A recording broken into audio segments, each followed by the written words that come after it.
really want to drive my E30 this summer, but when I was street tuning it the other day, one of the radiator hoses exploded. And I'm a little bit worried that the head gasket might be blown because it's been having some cooling issues, but I don't have a leak down tester. So I'm gonna start with some of the easy stuff. I'm gonna replace the water pump, I'm gonna replace all these hoses, and hopefully that'll get me back on the road. So the water pump's out, and even though it's a little bit rusty, I think it was still working just fine, which unfortunately means it probably wasn't the cause of my problems. I'm gonna go ahead and replace it with a new one anyways. You can finally see this hose down here that exploded. It's probably one of the hardest ones to get to. It was originally going to the OEM throttle body, which is no longer part of the equation. I'm assuming that forcing this 30-year-old hose to go in a direction it wasn't meant to is probably what caused it to rupture, so I'm gonna see if I can find something that fits a little bit better and hope for the best. Since I'm going to be digging around underneath the ITBs, I'm going to go ahead and replace the crack pipe. I can only imagine they call it this because it's a point of failure.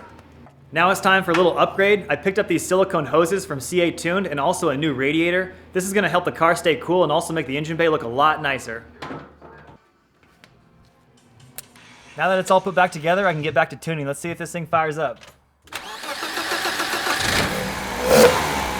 So the car's running pretty good now and it's staying nice and cool. I'm using a closed loop system to tune the ECU. What it's basically doing is like an auto tune. The ECU is reading the air fuel ratio off the wideband, and then it's using that calculation to decide whether it needs to add or subtract fuel to the map. Then once the car is feeling 100%, I can take it to the dyno and see what kind of numbers it makes.